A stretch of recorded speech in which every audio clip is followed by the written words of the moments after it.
called in to Bucks and Brews, you might hear something you can use. like tips on your cash and tips on the suds. You're gonna want to The use smarts of these stuff. because they know the brews. And they know the Bucks, and they know they can't help the stubborn fucks. So listen up, because shit's not funny. And save yourself some beer money. Bucks And brews. Bucks and Bucks and brews. brews. Bucks and Brews. Welcome back to Bucks and Brews. Nick, you and I are both doing the same non-alcoholic thing tonight. Yeah, man. As I said, it's not you guys, it's me. Yeah, you're trying to lose some weight, I am, yeah. I say and that's going good. it's going real well. All Like, right. I mean, adding food back and stuff like that is helping. Like, now I'm on.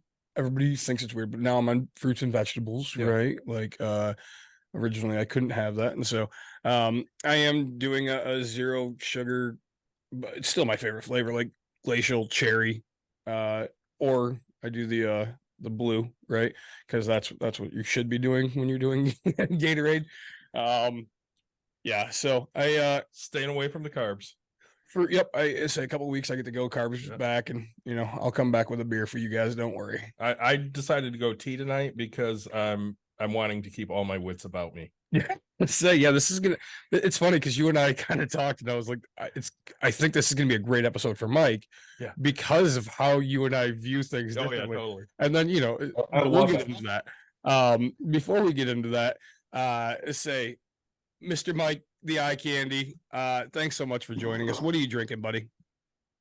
Well, I mean, I will be the first to admit I'm drinking probably the second greatest beverage that gets drank on this show, second only to City of Lansing tap water when the professor joins us. The Yeah. City of Portage tap water. Man, Also in solidarity, I've similarly been, not quite to the extent that you have, but I've been doing some intermittent fasting things, so I'm trying to get a little healthier. So I'm already down a little over 8 pounds from the 2 weeks I've been on it. congrats, my friend. That's Oh. huge. I'm gonna say this. Yeah. We're joined again by the great Scott Bennett, and I'm hoping he's gonna save Save us. Dude, we need an American bailout, right? Mike. There. That's a good sound. Oh yeah. My man. Cheers, my friend. What are you drinking, my friend? From work because I was like, it's Bucks and Brews. I gotta have a beer. So Yeah. I Yeah. knew so I stopped and I got some, and I'm the only one. I can't believe You're the it. only one this week, my There friend. was always a possibility I would have, but literally over the weekend I donated. Let me use the right word. I sponsored Bucks and Brews everything that was in my fridge. Yeah, He did. Now it's sitting in my fridge. Don't worry, it'll get drank. Just give me a little bit more time. Yeah, and the sours will need to be for you, and the non-sours will need to be for yeah. your buddy next to you. So this week Yeah. we're gonna take on one of my favorite subjects. Reaganomics. Why is it all Reagan's fucking fault? And I thought Scott was great to hop on for this episode Yeah. because he talks about Reagan quite a bit on TikTok and Yep. how it's Reagan's fault. And him and I have similar views. And I know, Nick, you do probably not have the same views that I do here. Sure. You wanted, before we get on Reagan, Yeah. you wanted to touch on New York versus Trump. Yeah. So right. I mean, so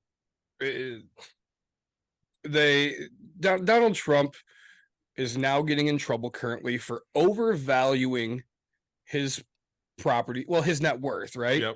And in his net worth, he's overvalued his penthouse suite in New York by $200 million, and his Mar-a-Lago fucking resort, I don't even know what you'd call this thing, by $600 million, right? And so Of course, that also loses money. yeah, but that every golf course is supposed to lose money. I mean, but he also undervalued it on his taxes. his taxes, right? So, but to me, the business isn't paying right for what it is. So, what I think is weird is that this bank, it says, hey, he went into banks and got them to lend money off of, $800 million worth of extra. And I don't know anything else above that he overvalued, but they said upwards of $2.2 billion of excess net worth he lied about. So I couldn't, the only two I know examples of is his penthouse and Mar-a-Lago, right? And to me, I'm just sitting here laughing as a real estate investor because, you know, if I go into a bank and tell them that my house in Wyoming, you know, one of them is worth $1 million, right? If it's a local person, they're gonna fucking laugh at me. Right? There's nothing in Wyoming. Yeah, really. I mean, like any part of it, you know, you might get to 850 or whatever, like, you know, but it's just not gonna happen, right? And so, you know, hey, if the bank made the loan, that's on them for not doing their due diligence to underwrite this deal, right? So it sounded like he just made such a good relationship and they just gave him money. Well, I mean, that's kind of his MO. Right. He, you know, people just throw money at him because he's Trump and he makes money, even though he's bankrupted 6 times. Yes. I knew a 4. Is it 6 though? But like, right. And that's what I tell people this all the time. I'm like, look, when you have a name like Trump and who's created this, you could bankrupt. So his thing is he never is broke because he just borrows other people's money. And then if he loses their money, he doesn't feel like, you know, he doesn't care. He's out nothing. But if he makes the money, then he looks great, right? Well, he also doesn't pay his contractors either, which helps. Right. Well, and so, you know, and then he goes and fights him and it costs them more money to fight than it is. But the idea is so he just, now he turns around and he's like, hey, no, that guy screwed up the deal. He didn't keep up his end of the bargain. He can spill, and he's a salesman, right? He's gonna go be like, no, David screwed it up. That's why the $400 million deal didn't work out. It's not that I mean, gosh, I brought the deal and the numbers worked for me. Here, look at these numbers. Tell me these numbers shouldn't work. You know what? You should give me $200 million and we'll go do this different deal over here. Great, and it'll work for a little bit, and then, you know, when inflation goes up and they call a note, shit, now you're fucking broke. Like, this is what happened in the 2008-10 type thing, right? Like, banks called notes, interest rates were low back then, but I mean, you know, back in the day, interest rates got so high. Yeah, but those teaser rates were expiring and they weren't going to be 1% anymore. The adjustable rate was going to go up and people didn't have that kind of money to pay. So they defaulted. Well, and you look at, you know, and the problem is this is what America does. This is what I fight for so much. I mean, we have real estate episodes quite a bit, is don't go and get what the bank tells you can get, because you're going to be maxed out and your raises aren't going to equate, because you know just as much as I do that first year your taxes are going to go up. You know, sure, the first year you'll pay, your taxes go up, and then now you're behind, right? I mean, your $1,400 payment could end up being, I've heard $1,700 type of a thing, right? Just on taxes, because the person bought it in 1970, you bought it now, they bought it for $17,000, you bought it for $400,000. I mean, the tax couldn't catch up with it because the government's stuck on how much they can tax or how much they can raise property taxes per year. And you know, so I see this all the time, and then people are like, so that's how they get upside down. And then you get the teaser rate, which they offered. Oh, hey, or an ARM, right? So, hey, 5 years at 4% interest, which was fine during the little bit of time, but now the 5 years comes up, and if you had to go get it, refinance right now, 8%. I just looked it up. It's because friends and I were talking about, it's 8.15 for a 30-year note right now, right? And if your payment doubled because of the interest, I mean, you're screwed. So, and we're going to see that happen in the commercial world, and that's what's happening. That's what I truthfully, like, I'm just going to call it out. That's what I'm waiting for, because I will then step in. You know, we had a guest last week that talked about it. 2019, they bought a $40 million property. He's now selling it for $39.5, right? 500,000 less than he bought, because the note came due with the 5 year and he wasn't making the money to make the new payment. So I'm going to tee this up for our guest. Trump. Yeah. Scott, did he absolutely steal the Reagan playbook? That's a good question. Well, you know, I think he's wholeheartedly embraced every Republican economic idea. even though for years leading up to his presidency, he would say things that, his own personal feelings about abortion or Clinton being a good president or things like that, very much, not in the orthodoxy. And when he was a candidate, Trump too, he would say things against NAFTA, or he would be against interventionist military policy, things that you would traditionally consider on the left. But once he became president, like all that stuff was out the window. And yeah, it was anything that the party wants was, he knew where his bread was buttered. So it was everything that way. But I think Trump and Reagan share a real flair for performance. I think that more than anything, I think they're both hollow when it comes to their true principles about economics or anything, and they were willing to be led by the smarter people. Well, I don't want to say smarter, but people who knew what they were doing with policy and had a real vision and agenda that Trump may not have shared, but was more than willing to buy into. So one of the things I was looking at today, before Trump, who had the most corrupt government president-wise? I'm going to assume Reagan. Bingo. Say, just, well, but I mean, it took him 8 years what it took 4 years to do. Yeah, I mean, and I'm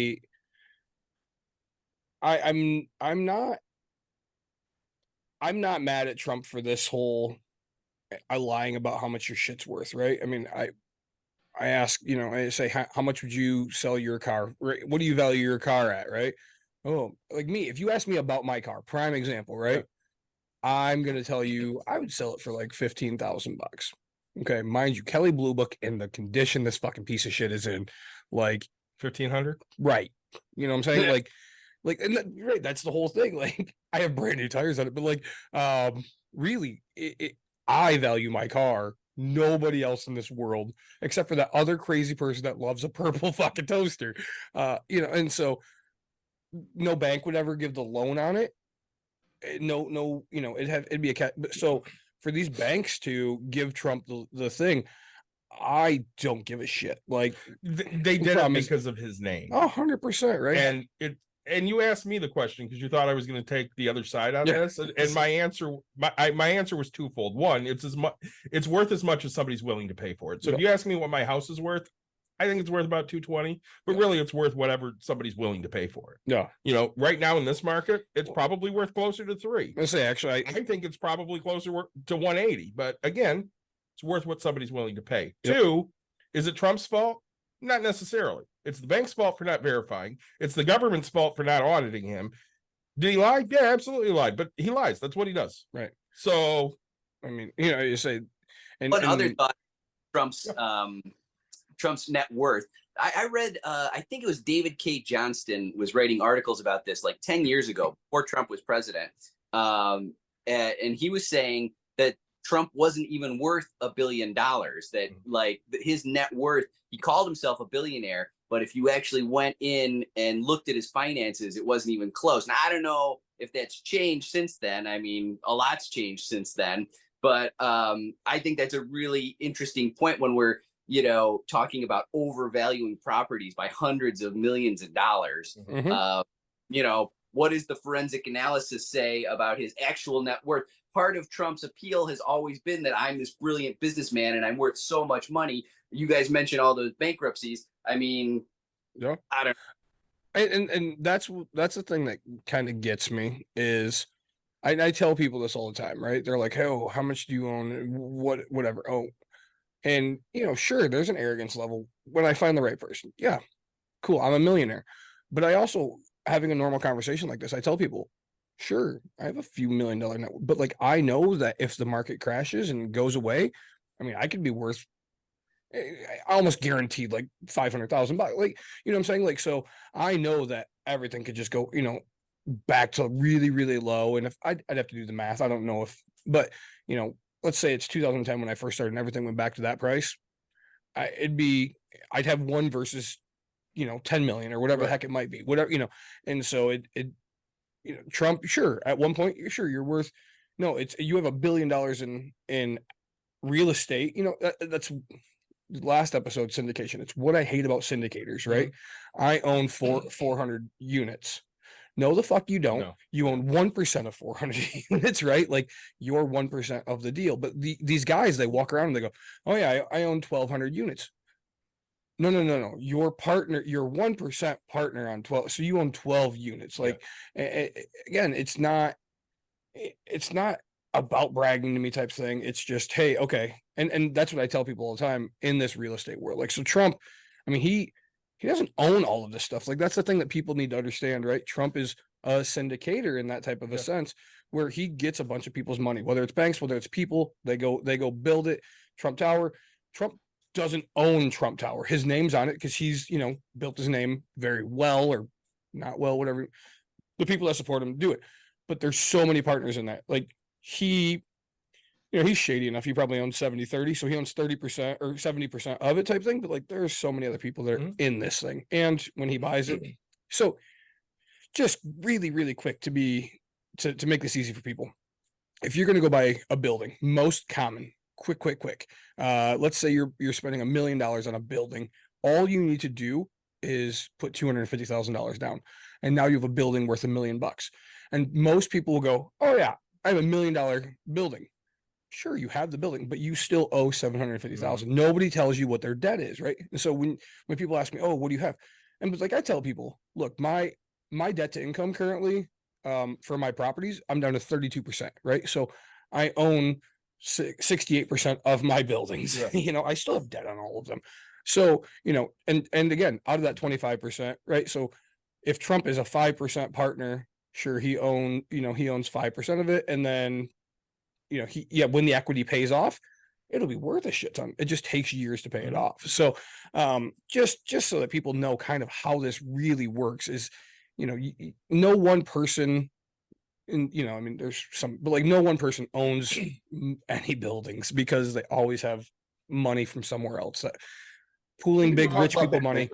You're honest about the fact that you used to owe a lot of money on your houses. The difference with people like Trump is he makes you think and he's got people who are stupid enough to believe that he owns 100% of everything that has Trump Towers or any of and it's all paid for. Right. And that's why I hate syndicators. No disrespect. But again, they make you think that they own 1,200 units and God, no, you don't. Like, overinflating themselves. Very much. Right. And to me, it's humble. Like I'm just this is what I own. Right. I own 20% of one unit. There you go. Right.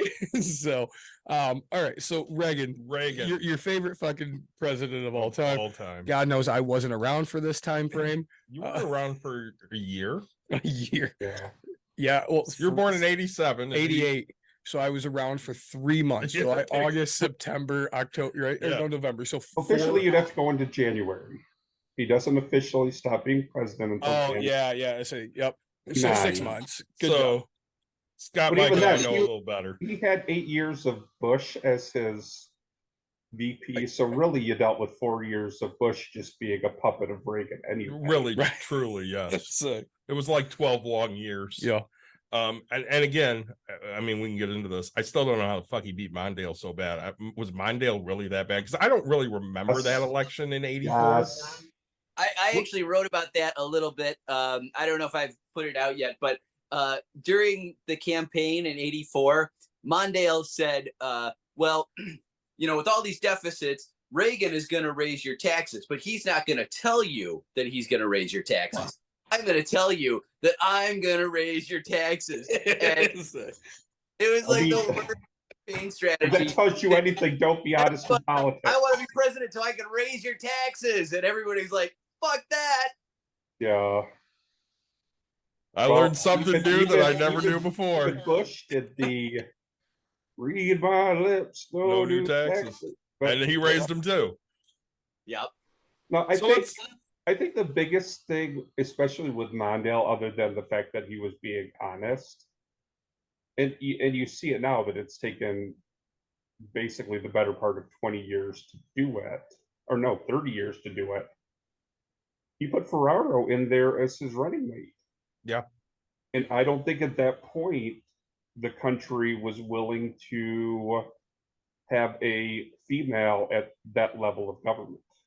And they said it really took Biden to finally get that. And I think that only happened even in general because people like Clinton were willing to put, you know, Janet Reno and others in seats of power, and you know, Hillary Clinton ran a pretty well. She won the popular vote against Trump, just didn't win the electoral college, and reasons to get rid of the electoral college. And then with move mine right now, they were finally they're like, okay, we can have a woman. You know, we had an African American or half African American man as president. You know, we can move beyond everything being white males. And but the going into the 84 election, it wasn't like, oh, Reagan's a lock. It was kind of a question because he wasn't super popular during that first term. Well, you know, when you look at him, he was, again, Trump before Trump. He said a lot of lies, and he just kept repeating them. And people kind of believed what he said.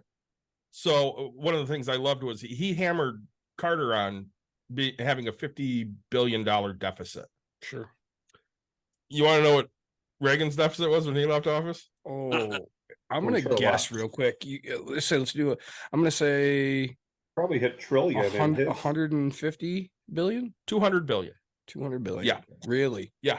4 times the amount. And the federal debt went from 738 billion to 1.2 trillion. Oh, shit. So he was great at spending money. Yeah. And he basically only spent it on the military. And I mean, and we can sit there and say basically two things. I mean, really, in my opinion, Carter got elected because Ford was an absolute idiot. Yeah, he pardoned Nixon. Yeah. If that, he may not, and honestly, at that point, the world was so pissed off at, or the United States was so pissed off at Carter that's why Reagan got. I mean, literally, you're talking about a guy whose only role in politics was the head of the Screen Actors Guild. Well, he was governor of California. Well, governor of California, you're right. But yeah. Even that. So, he wasn't a senator for several years. He wasn't, you know. Even then, I mean, Bush was literally, before he became vice president, just the director of the CIA or whatever. He'd been a career-long, political flack in the party. Yeah. A whole number of jobs H.W. Bush did. But he never really was like a senator for a long period of time, or a governor or whatever. Right. Let's say, and because right, I mean, Reaganomics, right? The idea of trickle down, right? It would work in theory. It would work in theory if rich people were selfish. It kind of it, right? So, I mean, we look at the union, right? The UAW of what's going on right now. The CEO gets a 40% increase in, what was it? Was it a year, or was it, it was just a very short period of time. And now the UAW is going, well, we want 40% over the next 5 years, right? Mm-hmm. To get us to this, because if you can afford for this, you should be able to afford it all. And that's one thing I fully agree upon. Like, hey, if this, I don't care if you make $1 million and now you're at 40% more, so you're making 1.4 million. And I, as the low man on the totem pole, am making 10,000 a year. Well, now I'm making 14,000, right? Like that 40% should go across the board in that sense of thing, right? I remember Gentex, right? I'm making, hey, we were for a while we're limited to like a quarter per every 6 months of like literally 25 cents, right, per hour, every 6 months, and then they raise it a little bit, but. While the CEO who started it, which I give him full credit, is getting, billions, but like more and more stock, more and more everything. And so it's kind of different for me. Well, I think one of the things that pisses me off about the Reagan thing so much is conservatives hold him up as this beacon of fiscal conservativeness. Yeah. There was nothing fiscally conservative about Reagan. It was just a big bullshit story. And I mean, you can sit there and say, trickle down in theory works, but you can also say communism in theory works. It does. It's the same fucking theory. Yeah. So you give all the money to the rich people and then they pay all of the workers money, or everybody just gets paid the same. Right. Okay, you can take both of them. And if you have honest people that care about other people, sure, they work. And that's the problem. But you don't. So that's what capitalism is ruined by, is the fact that people forget people, right? And I think you can point a lot of that to Reagan, especially with the tax cuts for the rich. Actually, so what we're talking about, we call it trickle down. We also call it supply side economics, and very much an intentional strategy after the oil crisis, recession, stagflation in the 70s. People were saying, well, what do we do? We've had 40 years of New Deal redistributive policies where, workers are getting a big share of the pie, and that's not working anymore. And it wasn't really because of anything domestically. One of the big reasons that we were having all those troubles all of a sudden at that time was the post-World War II advantages that we'd had ever since World War II up to the 70s. We were the biggest world exporter, the biggest industrial base, and all of our international competitors by the 70s had kind of caught up. Germany, Japan, everybody was back online, rebuilt all those factories. And so we just weren't going to be able to get that massive share of the pie anymore. And so people who, economists like Milton Friedman, especially, the real brains behind supply side economics, in my opinion, was saying, well, what we need to do is go back to what we were doing before the New Deal, look back to the Gilded Age, the 1920s, and just like take it easy on the rich. We need to let the rich keep as much of their money as possible, because they'll invest that money, and then that will create massive growth, and we'll be able to sustain our growth like we had back in the 50s and 60s. We'll be able to get that back, it was insane to think that you could never recapture that level of growth because it was completely a historical fluke. But what they were saying is, let's return to the days when we took it easy on the rich as an intentional strategy for long-term growth. And that didn't happen. The rich definitely got richer, but the long-term growth, a lot of the ideas that the things they said that were going to happen because of that never materialized.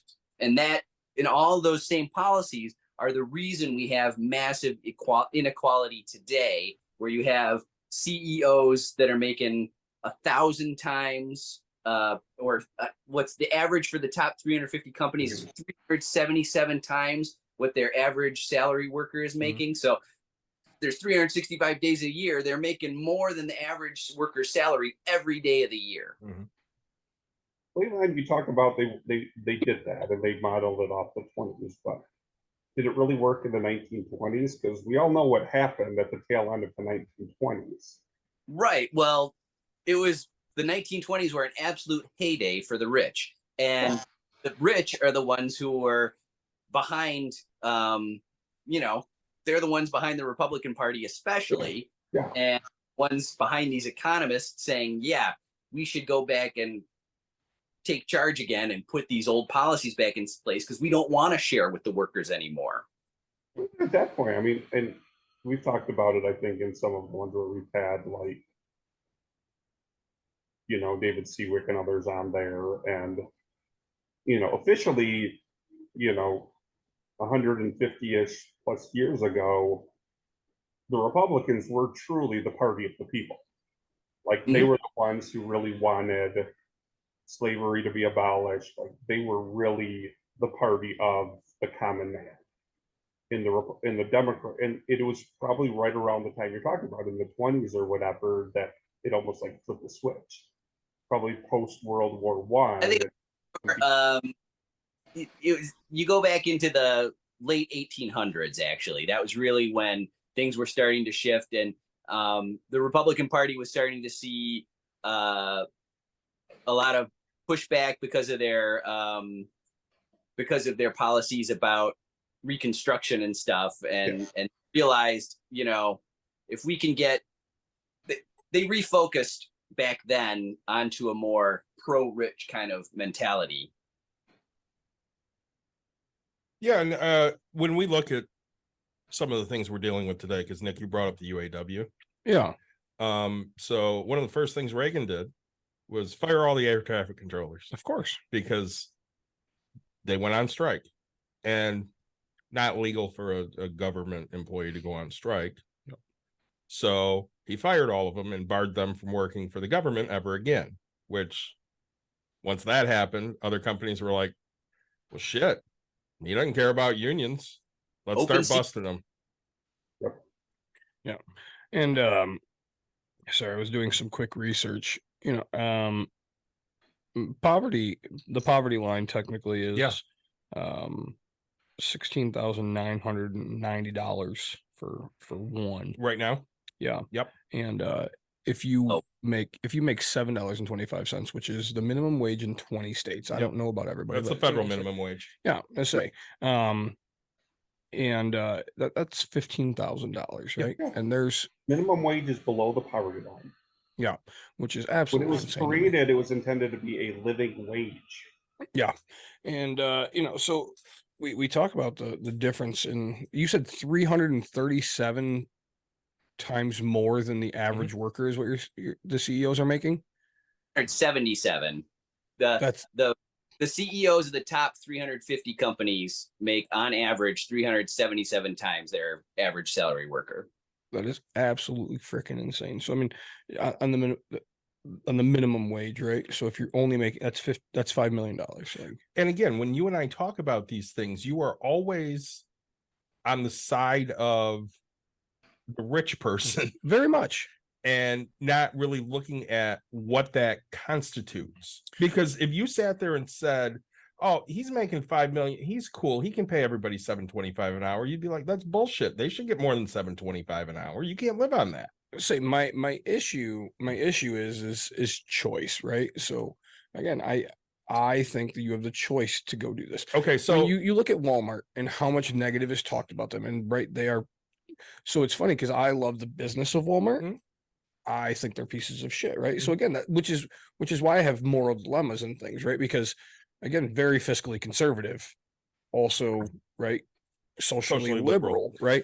So I do generally care about people, and I care about this thing, but I mentally, right, I think people need to go make themselves better, right? And I know it doesn't happen overnight. So I'm going to bring this up though. Yeah. Do you know much about Mississippi? No, I don't know shit either. I don't know what's in Mississippi. I don't know what kind of businesses they have. There's a casino there. But my guess is, and I'm sure they're one of the $7.25 minimum wage states. Oh. Looking at Mississippi, because I don't know what's there, and it's not like people talk about their great steel mills or, sure, I have no idea really what their export would be. Right. My thought is, majority of workers there probably have to work for minimum wage because there probably aren't jobs that are paying a hell of a lot more. Sure. And if you're going to keep that at $7.25 an hour, these people are going to stay poor forever. Yep. But that's where people unionizing, to me, and I mean this in a unionizing way, and I'm not trying to stereotype in a sense, but Asian culture, right? I mean, they put 3 families in a house, and I get that it's uncomfortable for you and things, but then they're paying off this thing so quick. But I don't want to leave my family, and I get the whole daycare aspect of things, but take and move, right? If we wiped out Mississippi, they would learn, right? That's what unions are for, right? You will learn, you will pay. And trust me, I used to be so anti-union, right? So anti-union because the whole, hey, and it's happening right now. What I said is happening. So the UAW is down, and there's people, and these guys make $34 an hour roughly, I want to say, or something. I think that's their average, yeah. Yep. And there's guys that are getting paid 14 or 15 to go pass the picket line and go work. So we know that there's workers out there. There's people that are willing to go do this. And so my thing is like, hey, if the company's going to, but it doesn't show devotion to the person, right? And so holding these companies responsible for it, I mean, that's what you need to do, right? And I where do you draw that line, right? As the government, they shouldn't step in, but companies should be forced to have their hands slapped in the sense of, hey, these workers, I mean, if you could fill jobs that quick, good for you. But by the time, I mean, if all of America got together, we said it about during COVID, right, with the whole nurse aspect, and then New York actually did it. And I was fucking proud. I was like, all the nurses just walked out. Yeah, good. Like nobody. And the problem is nurses of all people, right, that we know of, nurses have the biggest heart, right? Yeah. So they're dying inside while people are literally dying, and no, you come together and do this. So I think it's going to take a long process for America to realize, hey, you know what? I don't need this private fucking jet that's this big, or jets are going to have to come down in price so that CEO can still buy it.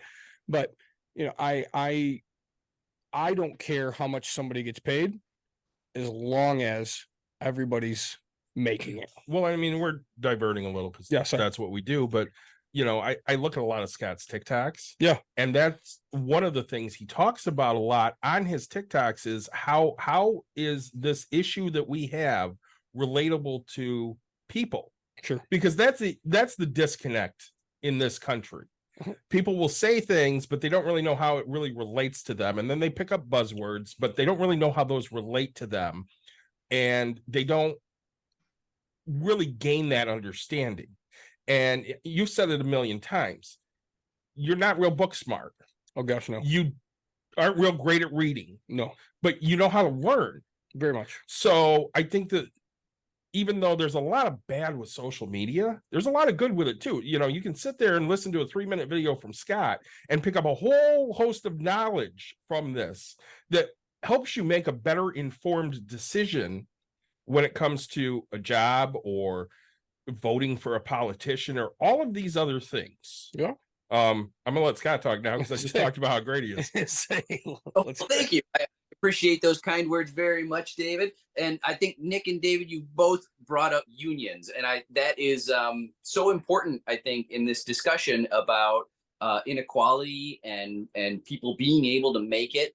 We're seeing a lot more union activity happening right now, and it's very exciting. And I think it's because Americans have been pushed up against the wall because we've had more than 40 years of union busting going on that started with the Reagan era, with that air traffic controller strike that you mentioned, David. Because I actually know a guy, one of my good friends, his dad was an air traffic controller fired by Reagan. Oh. It affected their whole family for decades. It's unions are really the only institution, I think, that allows working people to push back against the power of the rich. Because I think and I kind of feel like Nick was alluding to this, not really wanting the government to get involved and say, this is okay, that's not okay, and in questions of labor versus management or whatever. That's why you have unions, because the actual workers there are the ones who are fighting for the things that affect them. And unions as an institution are, it's the people, it's the actual workers standing up and saying, we're not going to be taken advantage of like this. You need to give us a bigger slice of the pie.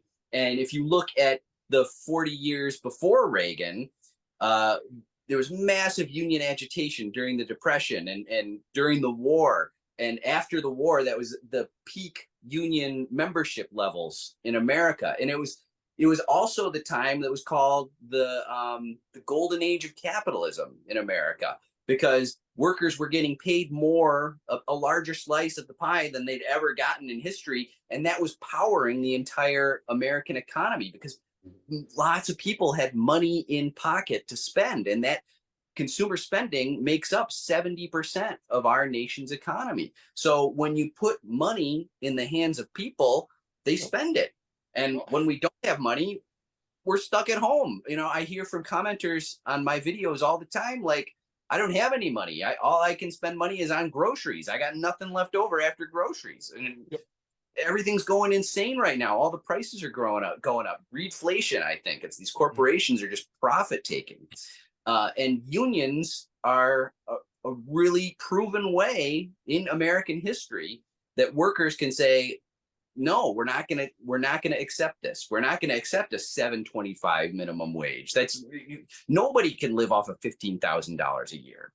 Yeah, no, I mean, even in my low ass places, one thing you had kind of said in there was consumers spending is 70% of American economy, right? And Bush, I don't remember. So the stimulate that first came out or whatever was that. I think the first stimulus we got was Bush. It was right around 2008 recession, I believe. Yeah, I believe something like that. And so, actually, it might have been a little before that. It might have been post 9/11, but I'd have to look it up. So and now that a couple of them kind of come out, but there's usually a pay amount. So hey, if you make over $170,000, you don't get the stimulant. Because they know for a fact that the poor people are going to go spend it, and all the people with 170,000 or above are just going to put it in the bank and it's going to sit there. They wanted the money to go through the economy. So that's the whole thing is hey, if you pay more, these people are going to go do more, right? I mean, they're going to spend it. So February of 2008. Rich people, I'm not rich, right? I mean, I'm a saver. That's just what I do. I barely, I'm not anymore. I'm not the help to the economy, right? I want to be clear on that. I'm not out there financing the world. I'm not doing, but the normal average person, oh shit, that's what they do. I mean, that's why America's gotten to the way it is. You're not, but you kind of are, Nick. I'm like, you're still going and doing vacations, you're going and buying your beer, you're going and getting, but compared to other people, stuff like that. Compared to other people, compared to other people, but a normal American, right? A normal American is like what Scott said. They don't have anything left over after they buy groceries. But they're financing it. I mean, right? America's in debt. America's in debt because that's the only way to live. Right. But well, you and I we talk budget and hope that because there is way it just sucks, right? Okay, I'm a budgeting kid. Yeah. Okay. And I got $15,000 worth of medical debt. Yeah. But look at Caitlin, right? I mean, she doesn't make great money, right? She makes about $30,000 a year, which is not great money. But she can make it above the poverty level. She's twice the poverty level. But what I'm saying is she can make it. She's just not. I mean, and the times that she goes out and gets a stupid haircut, the haircut was great. The amount of money wasn't. Don't take me there. But all I'm saying, right? So she can't go do that type of stuff, right? And I pull a Caitlin every once in a while and go spend $3,000 on a vacation or something, right? But all I'm saying is I don't spend what normal people do. I mean, you did go in the private room at Binny's to buy a bottle of whiskey. I did, yeah. Say, they wouldn't even let me in. But but this is again, I once in a blue moon, and that's what people do. Normal people will just go buy every day, right? So when I go to buy beer, it's granted Bud Light, but normally, hey, it's a once off type of a thing. Where normal Americans, they're constant, right? I mean, my friends, well, say that my normal my age friends, right? I mean, they're out every night or every day. They're still decorating their damn house. I change my wife changes the curtains twice now, but I know people that change their curtains all the freaking time, right? I'm not out doing this, right? I'm not spending. And, to me, I have the same kitchen table I've had since I married my wife. I know people that have gone through 3 of them. We bought one in 23 years. Right. But you see what I'm saying is I know people that are doing, but your spending is different as well. Yours is more Comic-Cons. Yeah. I'm spending a shit ton to go see Mark Hamill, but I digress. So everybody has their thing, mine is $15 at a bowling alley, once a week or whatever. So let's talk about some unemployment numbers and What was unemployment during Reagan? So when Reagan started, 7.5%. Yeah, high. And it jumped to almost 11. That's crazy. And it averaged 7.5 for his entire presidency. Never went down. I mean, when he left office, it was 5 something, but the average over the 8 years was 7.5%. Oh. Jobs grew a whopping 2% under Reagan, which under Carter, they grew 3.1. So Carter created more jobs, even though you'll have conservatives that talk about how great Reagan was for jobs. Yeah. Median household income. This is one I love. It grew at 5.5% under Reagan. Okay. As opposed to 8.5% the 8 years leading up to Reagan. Okay. So, I mean, literally all of the economic numbers are worse. And we have that myth that's been told for the last 50 years. Sure. That Republican economies are the best economies. No, we've proven that. I mean, we have, yeah. But if you listen to like news stations, they'll still tell you that Republican economies are great. But there's no basis for that. No, there's always a big basis for it. It's literally the rich people are putting money in the pockets of the news media. Yeah. And it doesn't matter whether it's your, fully conservative Fox News or even your CNN. There's still people with deep pockets at the top of CNN. Yeah. So, Scott, what is your take on what's happening with Americans with jobs currently? I mean, do you see that we're going to have a downward trend in financial pay? Do you see that things are going to get rough? What do you think? Boy, I'm not very good at predicting the future, but I would say that we are at a low ebb for American worker power. Like one of the reasons we're seeing unions come back now is because corporations have their boot right on the worker's neck, and the corporations just call the shots, and that's why so much money is going to stock buybacks, and everything is financial and the stock market, and nothing. It's all businesses just aren't giving anything back to their workers because at this point they don't have to. One of the reasons is because union membership is so low. We are weaker as workers than we've been in decades, and it's time for that to hopefully swing back in the other direction. My hope is that the pendulum will start swinging back for a correction, because you just can't have all of the giant portions of the economic pie going to just a very few people. It's not good for the national economy. It's not good for the majority of Americans. It's even bad for business. Business would be better, as I indicated, if workers were paid more. Then people could go out and spend money, and that would help business too, and it would even help share prices.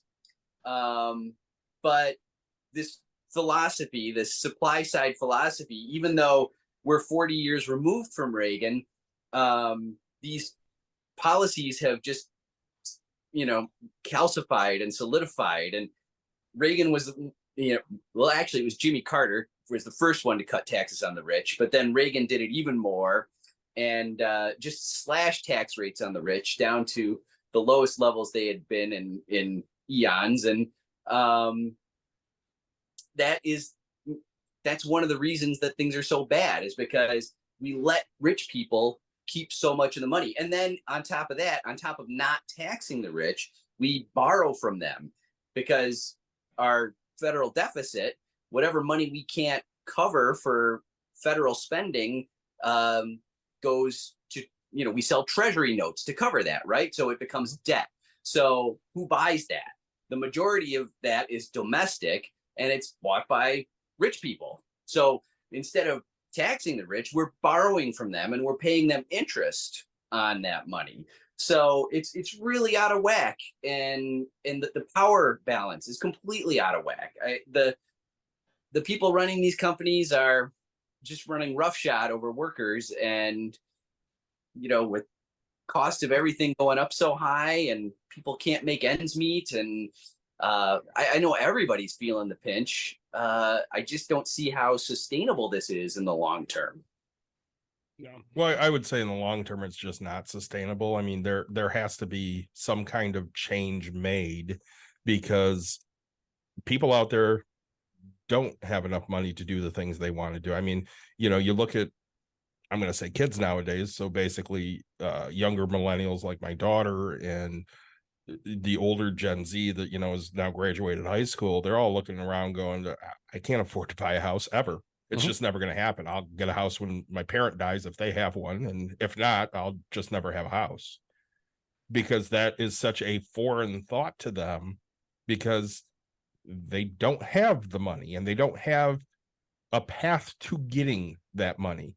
We saddled millennials with huge student debt, because that's another.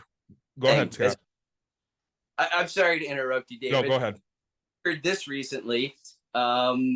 In California, Reagan, when he was governor, was one of the pioneers of, back when he was governor, going to in-school university at University of California or any of the California schools was free for if you were a California resident. And Reagan was one of the first to pioneer that the idea of saying, no, we're not going to do that anymore. We're going to cut spending on higher learning, and we're going to raise tuition.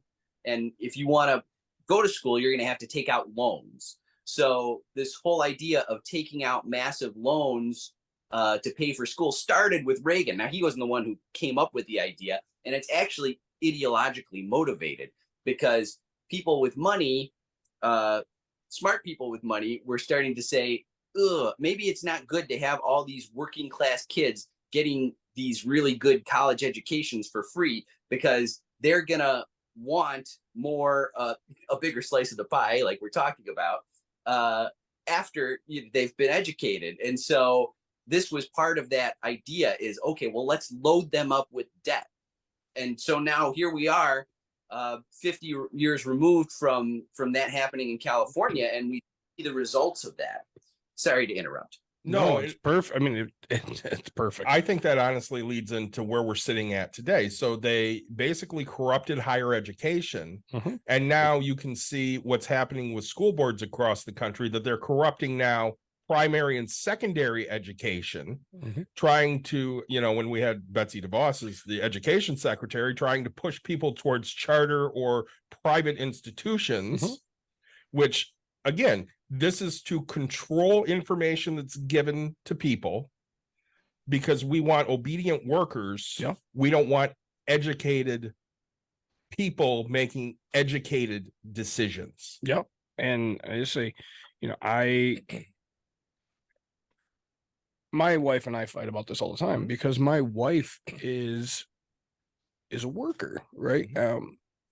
She likes her job, stuff like that, but she is a worker, right? And so she, she's the kind of person where I sit here and say, hey, we're going to go away for 2 weeks. And she's like, oh, your daughter can't be out of school that long. And she thinks it's, because she's not going to learn.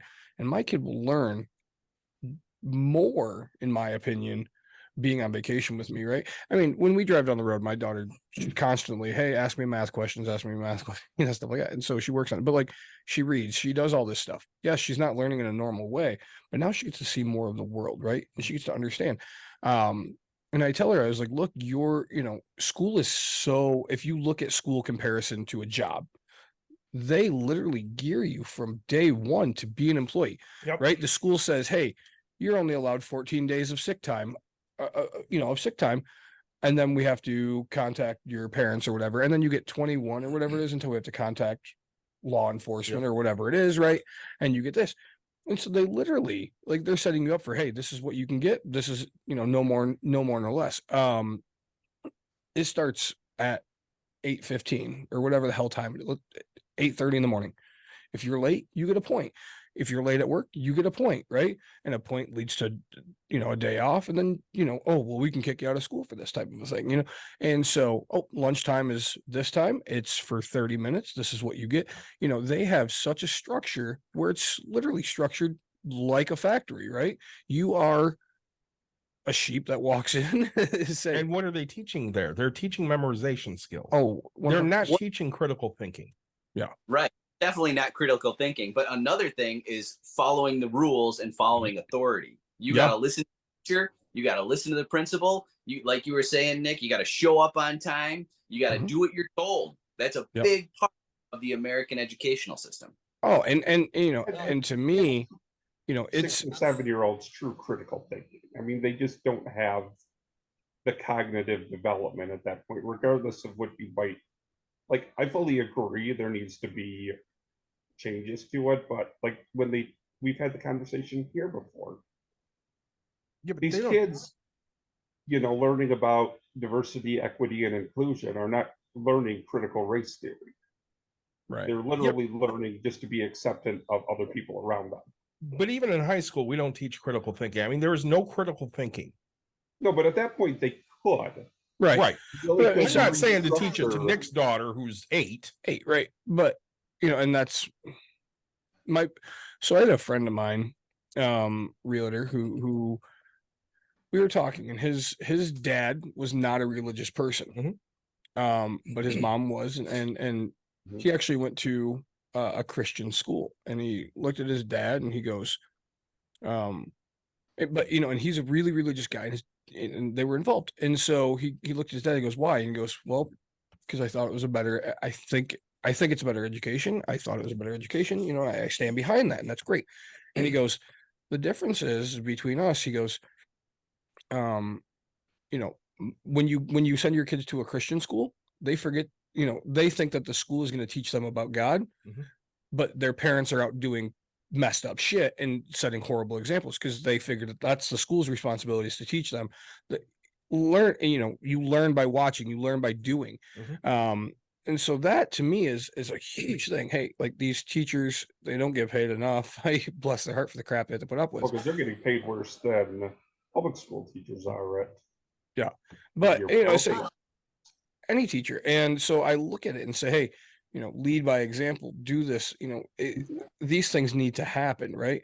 My 8-year-old, she's not learning critically unless she's watching, me, which, she catches on a lot. But, Scott, you had mentioned like, hey, you have to pay attention, respect your principal, or, listen to what these rules and this. And trust me, I already know I'm fighting, right? Like my mom, she the other day, my daughter had a little spaghetti strap on, and she's like, oh, no granddaughter of mine's gonna have, have her boob showing or whatever. And I was like, she's 8. She's 8. Like, she doesn't have any boobs. And never worry about my daughter's body. That shouldn't be your concern in any way, shape, or form. If my daughter's comfortable, she's confident, she's fine with it, I'm completely okay with this, right? Like, do not talk about that type of a thing. Like, don't body shame my kid. Pull you aside. Right, 100%. Hey, I don't feel really comfortable with Emerson wearing that. And you go, that's great, Mom. Not your fucking problem. Yep. And so, she made my daughter put a shirt on or whatever. And my daughter's taught, to respect. It's not to obey, but like I constantly have a fight with. So I know that, going into school, if my daughter wants to wear something, oh yeah, Big Bad Nick's going to go in, and everybody knows I'm already building this with the principal. I've told the principal, I was like, hey, if you have somebody that you just really want to tell to go F off, or you want them hit in the face, I don't have a job, right? Like, I'm fine with going to jail for a day. I will gladly do this for you, right? And he thinks I'm joking in a sense, but like, if it's bad enough, let's fucking do this, right? Well, again, my teachers all loved me because I was a good kid. You were quiet, but they also hated me because I was extremely logical. Yeah. I've told you this story before. I took a math test when I was in first grade. I just wrote down the answers. I was done in 30 seconds. They called my mom. She came in. My mom looks at it and goes, what is this? That's my math test. Why didn't you do it? I know how to add. I know how to add. She knows I know how to add. Why do I have to do it? Yeah. Let's see. And it made perfect sense to me. Yep. And then, she related it to other things. She was a nurse. I know I can save that guy's life. You know I can save that guy's life. He knows I can save his life. Yep. Why do I have to do it? Okay, Mom, I get it. Yeah. But most kids aren't thinking that way. I was the exception to the rule. Oh man, and you know, I actually just applied for a job. Sorry, quick tangent. I applied for a job in the high school that I went to, right? And one of the athletic directors, you know, Knows you. kind of, right? And so I was like, look, yeah, I'm not gonna lie, like I snuck out every day to go to Costco. And they're like, oh yeah, because I did it all 4 years, right? Because you're only supposed to leave as a senior. I was like, yeah, of course. Like it's $1.50 for a hot dog, and I get to eat that day versus having to come here because my mom was too proud to get free or reduced lunch, right? Like, oh yeah, I'm gonna go eat for $1.50 versus having to pay your $4 and something cents here. Like, I'm gonna go do it, right? Plain and simple. You know, I've always been that rebel aspect because I've had to, right? And if I believe in something, I'm going to stand up for it. And I teach my daughter the exact same thing, right? But she also is taught to respect, right? If you get told, hey, fine, you respect it, you do it, and we'll talk about it later, right? But like, if she snuck out every single day and got yelled at for the exact same thing because we were broke, I'd be like, wait, so she's spending $1 but not giving the school $3 extra? You're mad at her for this? Now, tell you what, I'll sign her out every single day, and she will officially be signed out. Well, then she'll have absences. You can't have an absent from lunch hour, right? Like that's not a possibility. So, also Granville got an F in lunch. Yeah, I say also the school I was at, I can't believe how many kids are door dashing. Really? Oh my gosh! Like, because I happened to be there right before this time. 25. I mean, there's kids ordering full pizzas. Like there is showing up at Panera bread. Wow. Like, I mean, And, I was like, my kids, I was fucking broke as a high school kid. Can't do delivery like they will not let people order like DoorDash or really those things. Oh, because I mean, but nowadays you've also got to look at it as you're letting these people on campus that they could just. I could literally just have a DoorDash bag that had a gun in it. Yeah, I could see that. Yeah, we'll see. I never even thought about it that way. But yeah, I just was fully understand surprised why some schools. But I mean, I think those same school districts are also moving now to where free lunch or reduced lunch is for everybody. Yeah, not just for the people who apply. It's literally just like. Yeah, and I think it's great. My daughter gets free lunch because that's what our school. Yeah. Everybody in the whole school, the whole district. Yeah, they're moving to that in Michigan. Yeah, and I'm like, man, like. But then it's one more time. Your mom was too embarrassed to apply for it. Yeah. So you went off site to eat. But nowadays, a kid like you wouldn't have to do that. You get the same food that everybody else. You just may not have the ability to buy the extra like taco for $1. You don't. I didn't even know they sold extras. There's always extras that you can buy because that's why my kids are still like, we'll put something in there. And it might end up being things like, oh, I want to buy a candy bar, or I want to buy, an extra large soft drink or something like that. 3 giant bags of popcorn. Yeah. So anyway, so Scott, what is your opinion on what sorry, not opinion. What do you think is similar between Reagan and Trump in the negative or the positive ways? Well, okay. I don't know if it's a negative or positive, but I think there's a lot of stagecraft involved in both. Trump was the host of The Apprentice. Reagan was an actor in California and Hollywood for years and years. It reminds me, I came across this funny quote from James Garner. You remember him from Rockford Files. He wrote a memoir. It came out in 2011 or so. And he wrote about his time in the Screen Actors Guild. He was the vice president under Reagan, who was the president of the Screen Actors Guild. And I thought this was really funny. Ronald Reagan wasn't qualified to be governor, let alone president. I was vice president of the Screen Actors Guild when he was its president. My duties consisted of attending meetings and voting. The only thing I remember is that Ronnie never had an original thought and that we had to tell him what to say. that's no way to run a union, let alone a state or a country. So, I mean, I think in both cases, when you talk about the stagecraft, is that we have this image of presidents as being these take charge executives who make all these decisions, and that's Trump's stock and trade, right? Like, he's the boss, and you're fired and all that. But I think when you're at that level, there are other voices that are helping guide the decision making process. And you talk about somebody like Reagan, who was an actor. Part of the mystique of the Reagan era is that he was this really friendly, nice man who could communicate. He was the great communicator.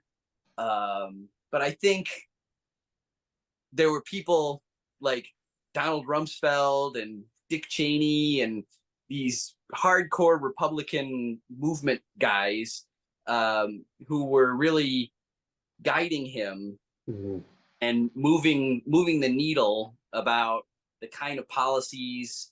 Because I don't think Reagan would have come up with the neoliberal agenda on his own to deregulate, slash taxes, privatize whatever public ownership they could. He's not the brains behind that operation. He's the friendly face that brings those pro-rich policies into the world, and people like him, so they don't realize that he's not. Yeah, and I mean that's what actors in a lot of cases that's what actors are anyway. They're puppets to directors and producers and all that. So he was literally a puppet for all these people who really had an agenda. That's kind of what I think. I think Trump is a little different. I mean, he really shoots from the hip, and he doesn't listen to anybody. He doesn't do his homework. He doesn't take the time to understand things, and he's impulsive and reckless. So I think Trump's maybe not so easily guided behind the scenes like Reagan might have been. There's a hilarious Saturday Night Live sketch with Phil Hartman playing Ronald Reagan, and he's like, he has a little kid come into the Oval Office, and he's like, "Oh, come here, Timmy, for a photo session." And then as soon as Timmy's gone, he's like, "All right, back to work.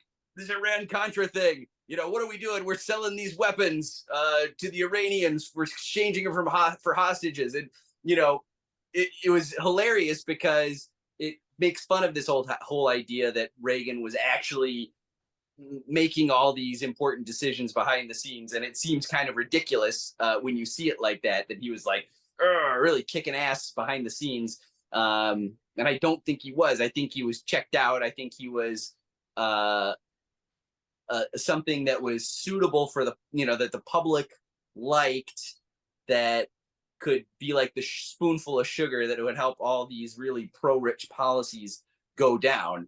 And I think we saw that a little bit with Trump as well. What's Trump's signature legislative achievement when he was president was this massive corporate tax cut that increased tax for the working class. So Trump is supposed to be this working class hero.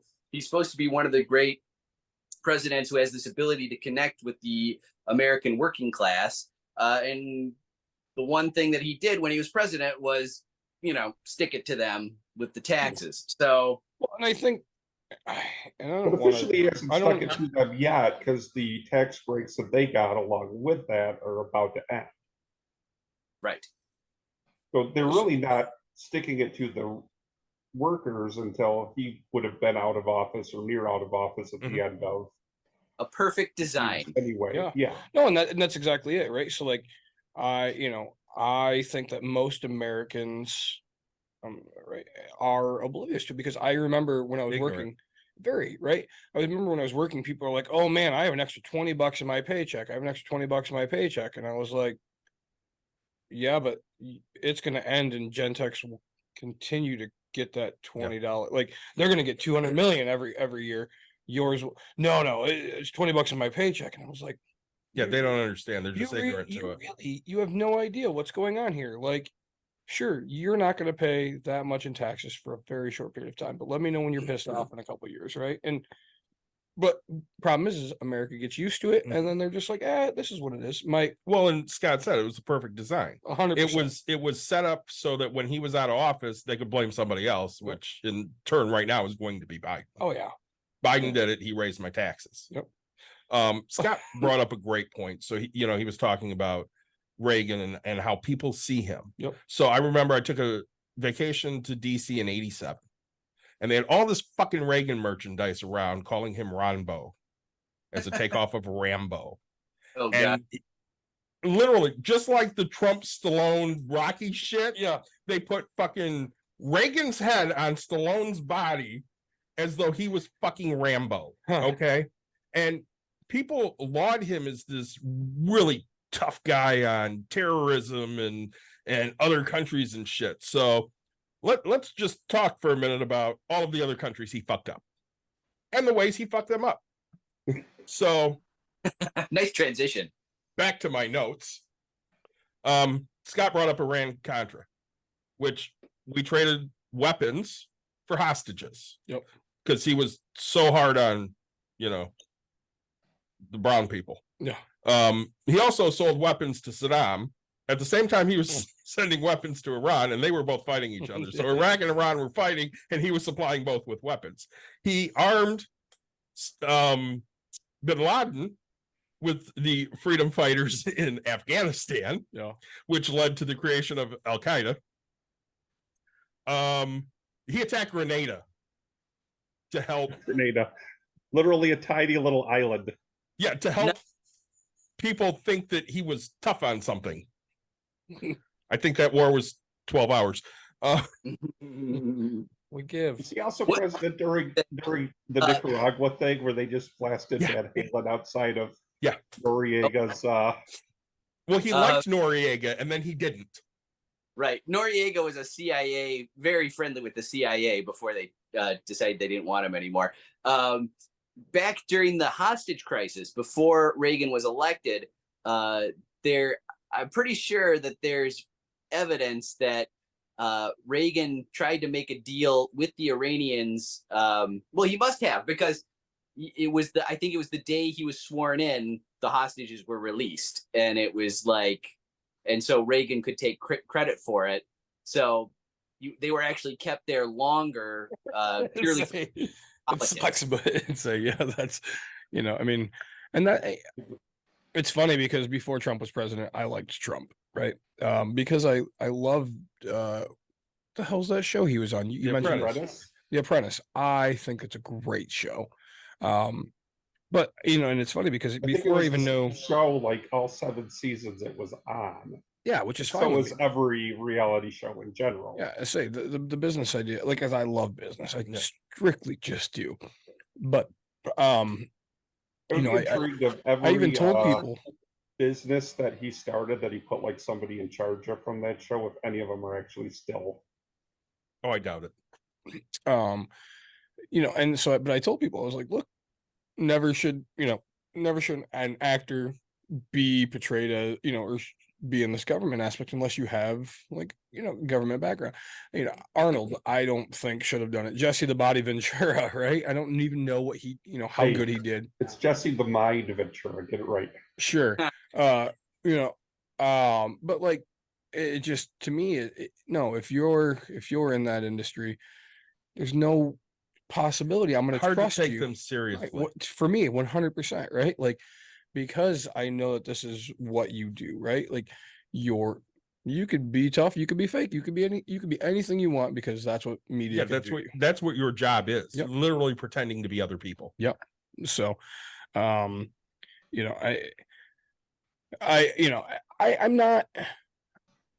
not. I hate who he is as a person, but some of the things we talk about it. One of the things is the tariffs with China, right? And that's, I think we're finally feeling why things are more expensive, is because, right, Trump did it. And he went in and raised the tariffs and said, hey, we need to make some more money, which I think is great. But now it did exactly what I said it's going to do, right? Which is what every economist said it was going to do. Prices are going to go up, like, because China's They're going to pay for it. Yeah, China's not gonna not pay for it, right? Like, or the consumer's not gonna, and so hey, all right, this is exactly what we knew. Wages just didn't go up with it, right? Well, and the worst part about Trump, Reagan, or any of them, if you say something loudly enough and you're confident enough when you say it, people will buy your bullshit for the most part. And we have too many people that do their own research that wouldn't know research if it kicked them in the balls. So speaking of that, because you and I watch or we send them back and forth. We a crap ton of the guy that interviews all these Trump supporters or whatever.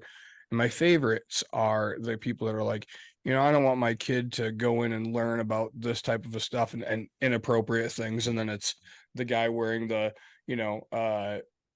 jobs thing, it's like no jobs, whatever, and then blow jobs. And he's like, so you're okay if a kid reads this, and well, there's a chance of that, and they laugh about it, and it's like, oh, or the hey, respect women, blah blah blah, and you mean like that shirt, and so then these people are like, yeah, it's just like, holy crap, like how and they have no presence of mind to realize that you're the butt of the joke, you fucking moron.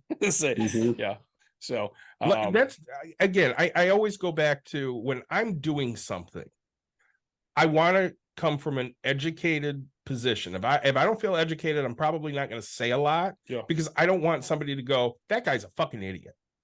So I want to have some kind of knowledge about whatever I'm talking about before I open my mouth and stick my foot in it. Well, say, as Scott said, Trump shoots from the hip, right? Like, hey, because he has the gift of gab, right? I mean, I don't have what he has, but I have, I have the same type of an aspect, right?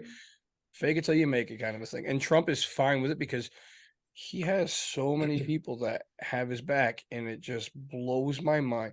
I don't, I say you and I can agree that everybody here, right? Gretzky's the greatest hockey player, like, it just type of thing. Like we have a baseball episode, we talk about our greatest and stuff like that, but like, never do I idolize a person, right? Could be why I'm not religious, but say, I just, the idolizing of people is just so weird to me. I think, you gotta take more time and focus on your own fucking life. So, Scott, so David always has this one, or his wife always does it. Like, can you name anything good about Trump? Trump or Reagan? Trump. And then I'll go to Reagan next. Okay, we'll do Trump. I don't want to be glib. All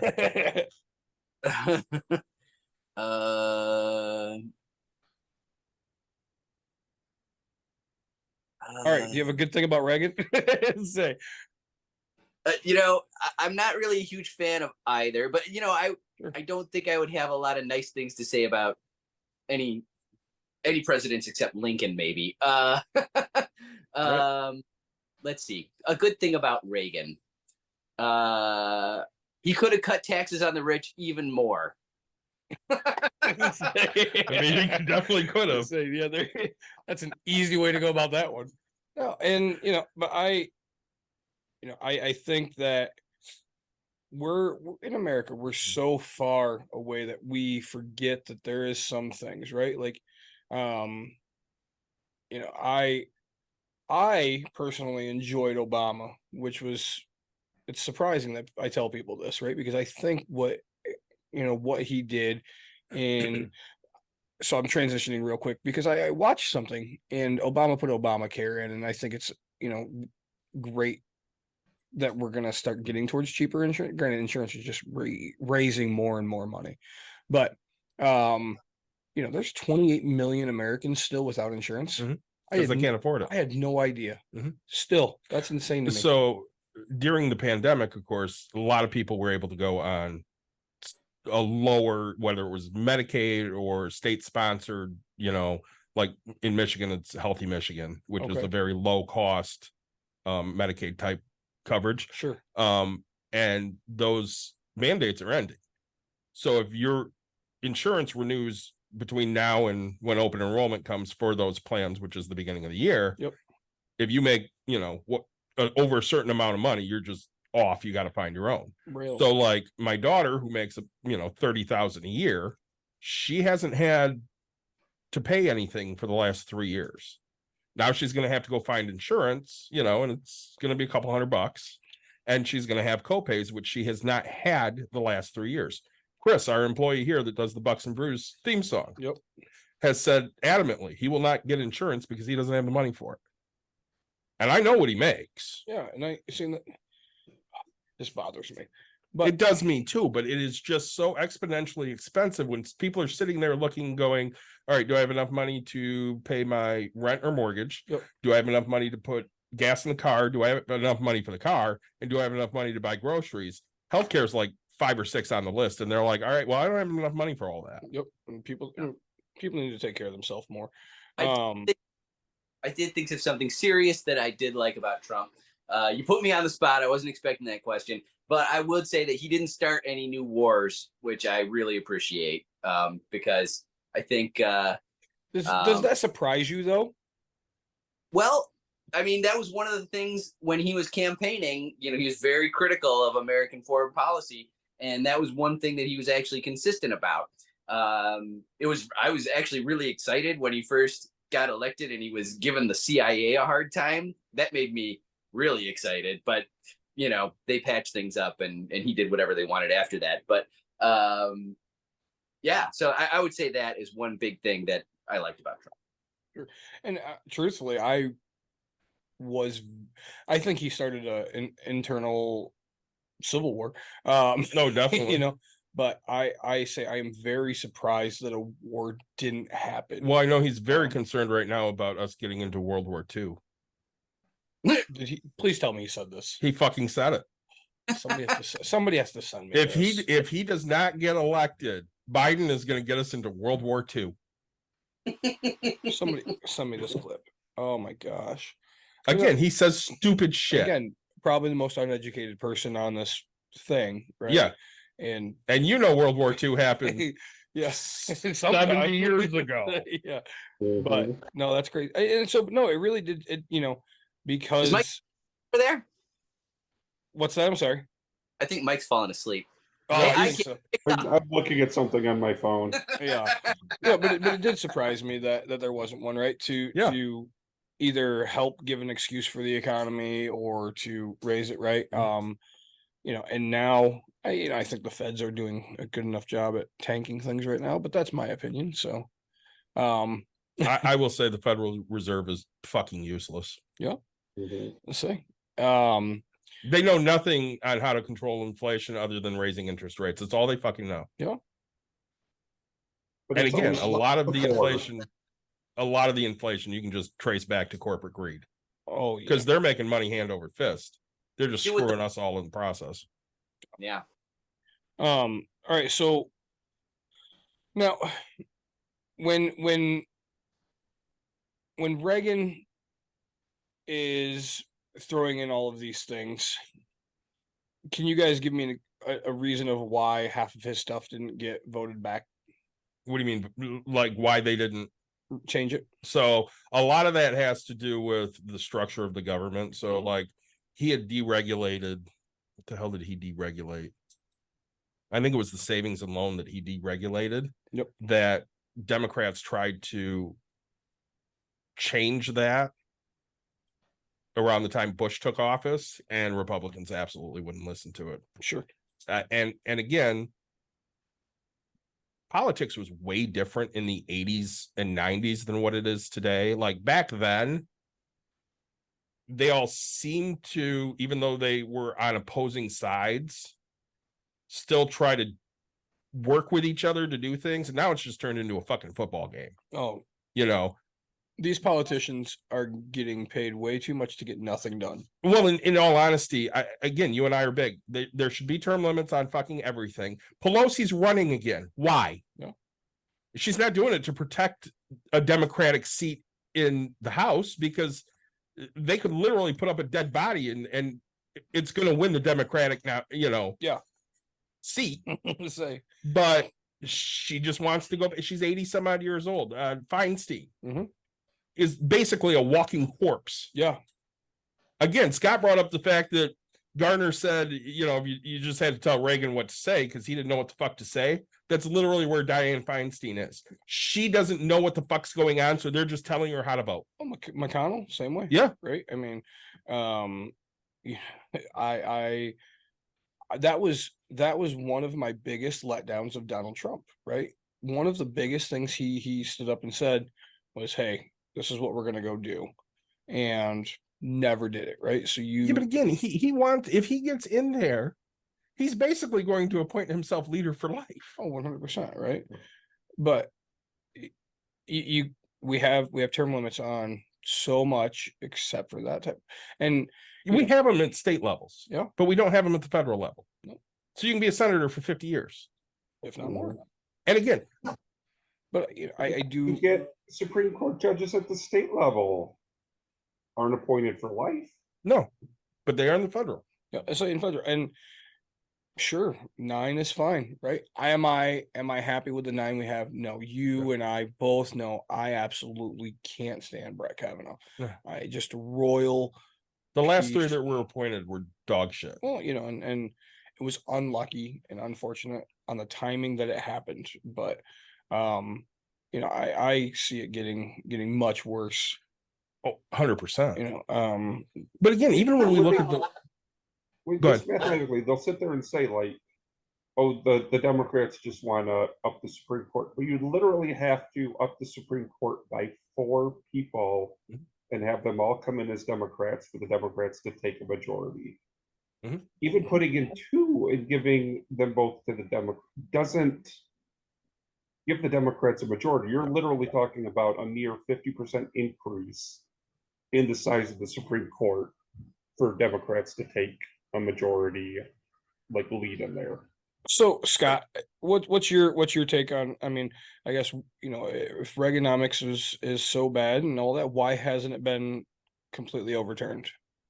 Well, I think despite all of the theatrics that the Democratic Party performs, they also are very dependent on rich people for a lot of their campaign financing. And so you talk about 2 big interest groups. I mean, we always say that rich people love the Republican Party, but Silicon Valley and the banks are all in with the Democrats, or they have been ever since Obama or so. So that those are 2 very rich constituencies that Democrats do not want to alienate.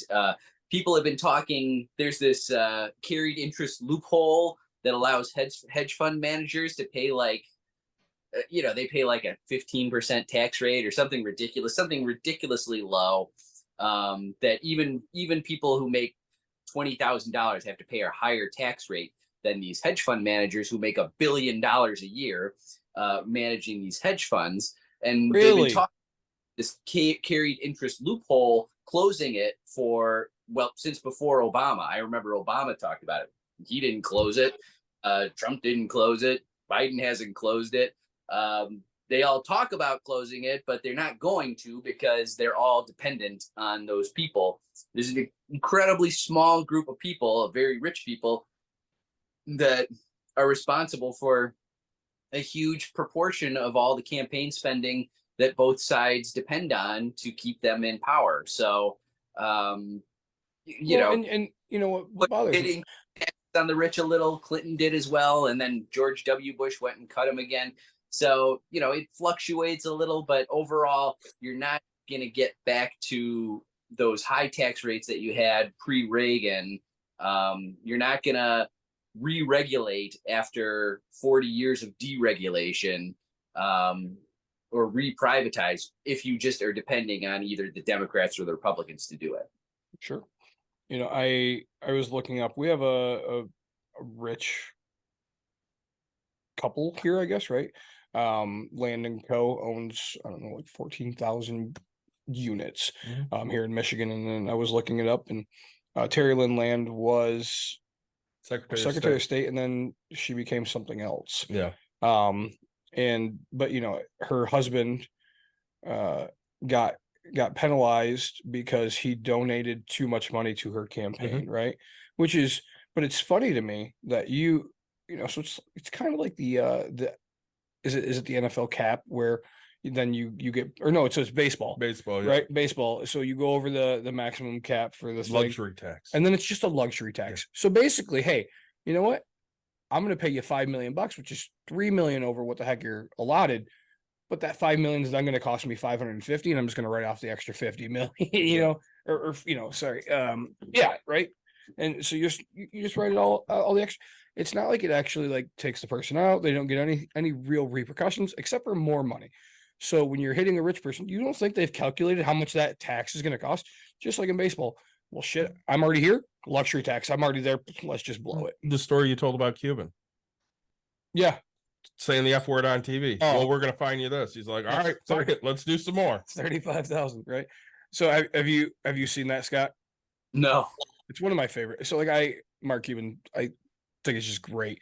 But he's doing a nerd conference or something like that. And the interviewer walks up and goes, hey, just to let you know, Mark, that we're gonna have to fine you $35,000 for dropping the F-bomb on national TV.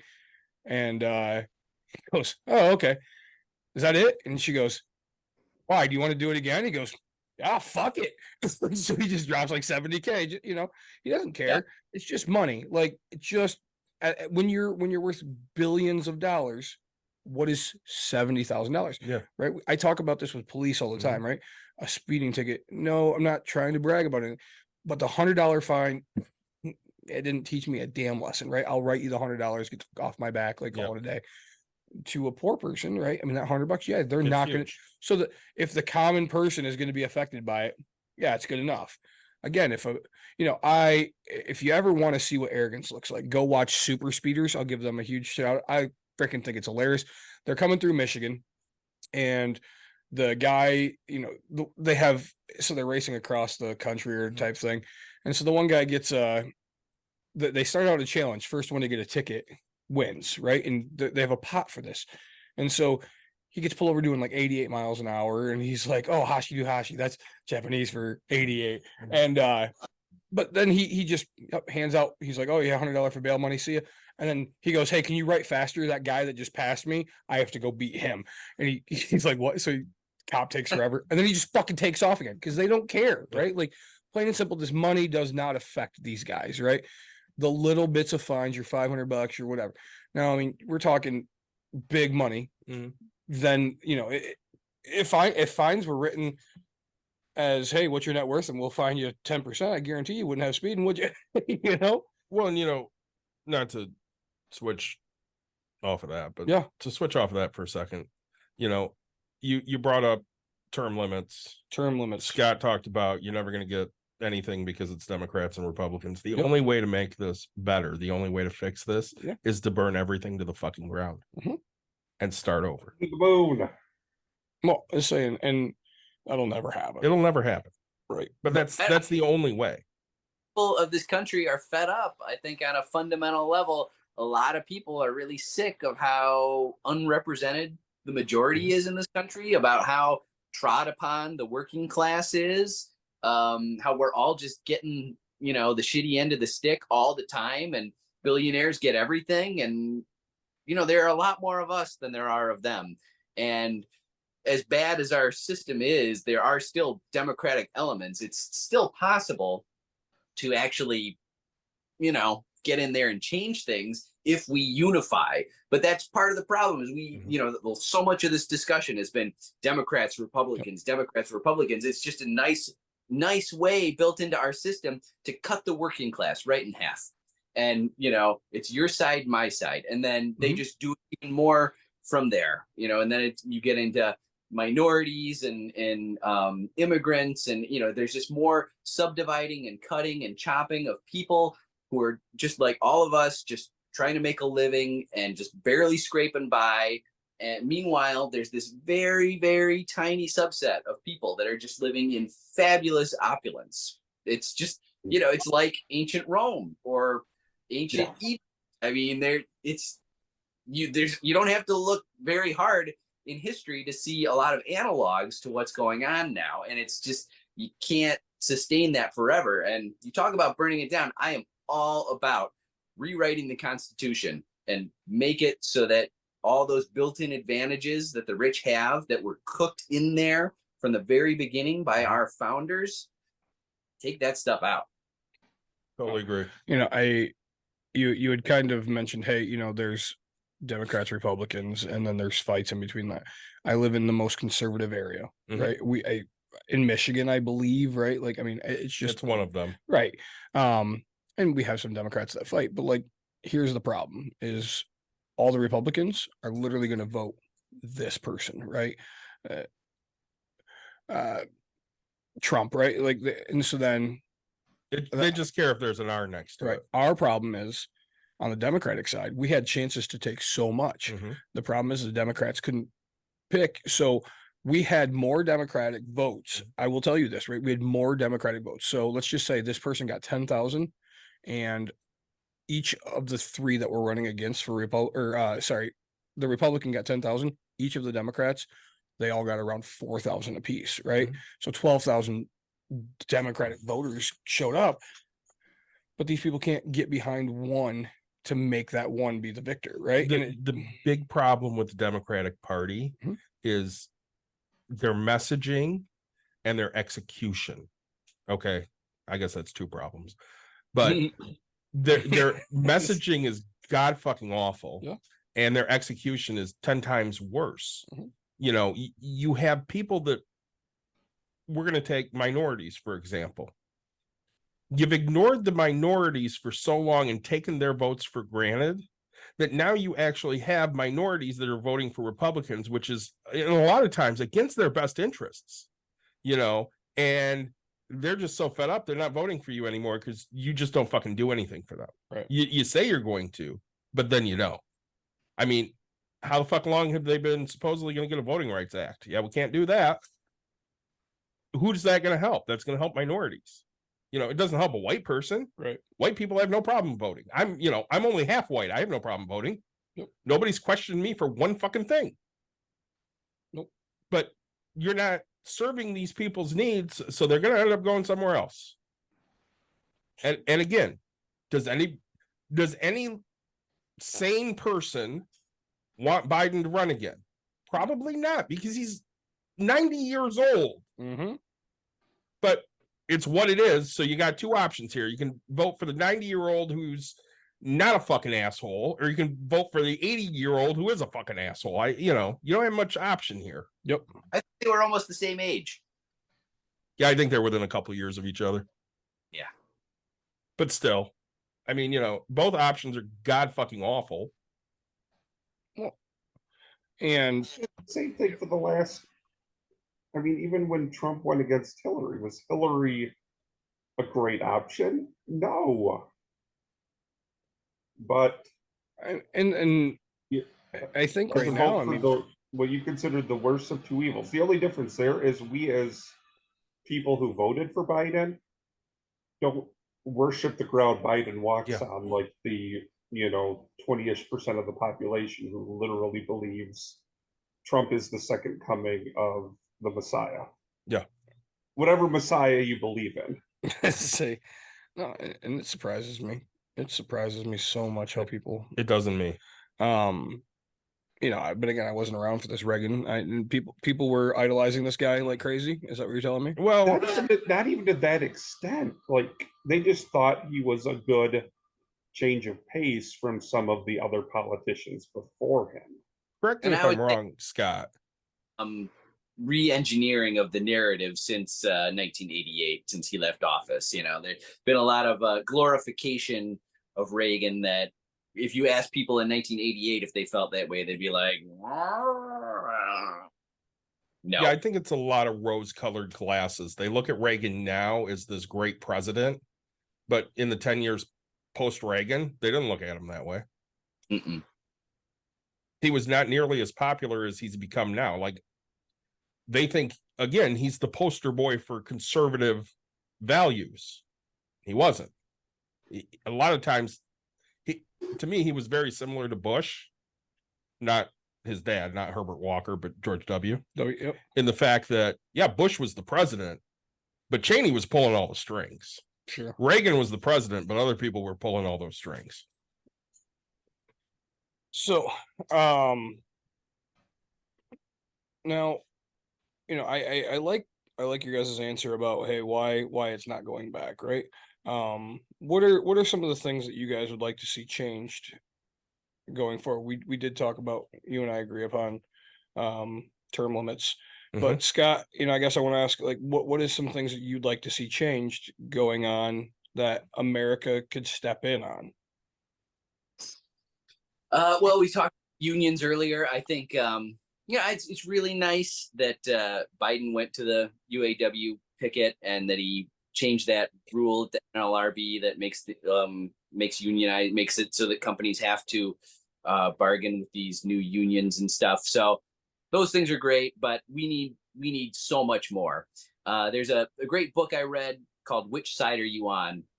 and it's all about unions. And he talks about it's written by a union lawyer, a labor lawyer based out of Chicago here. His name's Thomas Reagan, and he says that people always ask him, well, why can't unions do what they did back in the 1930s, the sit down strikes and all that stuff that they did to really explode union strength? And he says that everything that they did back then is illegal now.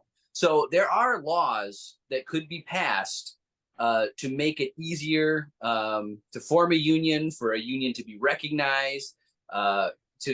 So many. I mean, you go back to, is it the LaGuardia Act? There was one at the end of the 40s that just decimated union strength. I mean, you could repeal that. I'm blanking on the name at the moment, which I'm kicking myself, but there are so many things that could be done to improve the position of workers if we just let unions do things that are illegal now, because of not just 40 years of union busting, but for 80 years of anti-union laws being passed to hamstring labor and hamstring workers. But there's so much else I would like to change. I mean, if we could abolish the Senate, because the Senate is nothing but a cadre of interests that are designed by our Constitution to basically say no to anything that's popular that could potentially help the mass public. So, like, there are so many big things, big changes that could be made, and small changes that need to happen that would really help people. But our whole government is not really geared towards that. Our government is really geared towards what John Jay said: the people who own this country ought to rule it, ought to govern it.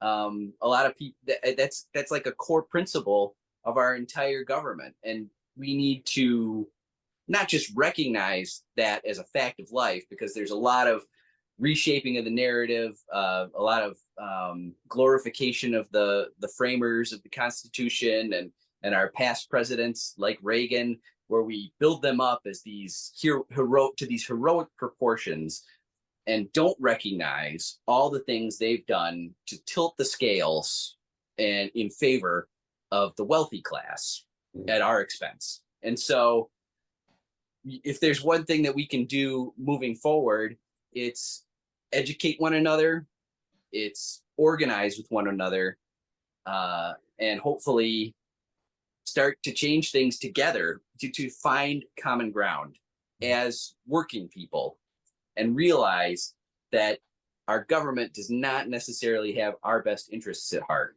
And if you recognize that, then you don't really have to play this game where we hope that this president or that president will finally break and do something in our favor.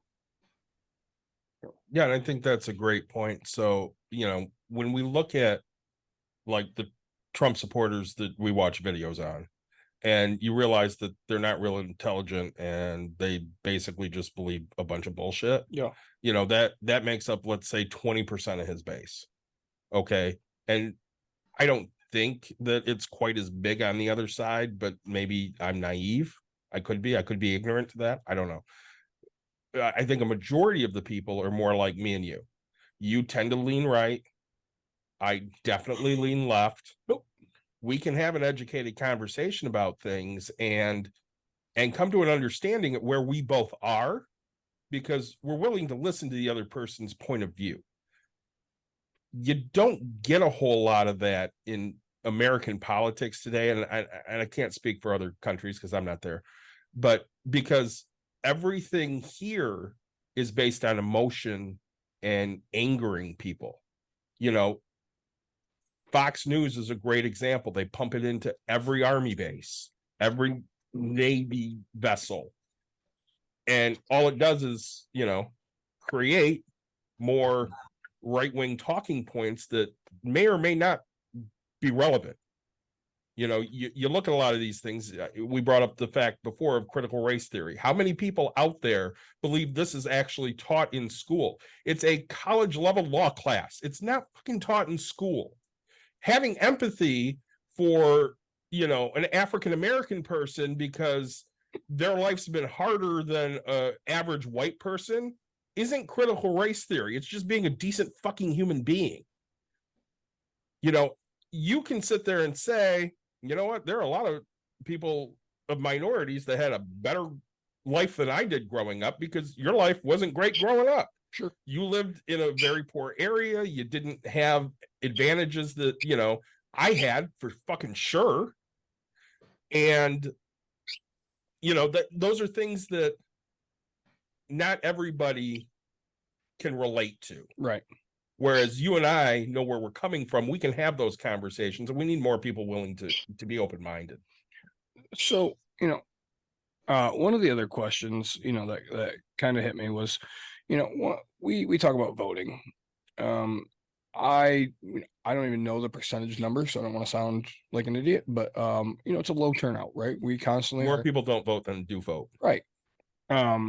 So do you think that if we actually fixed this, right, to what 24 hours to vote, a weekend, you know, what do you think would help fix this? And do you think people would actually show the fuck up?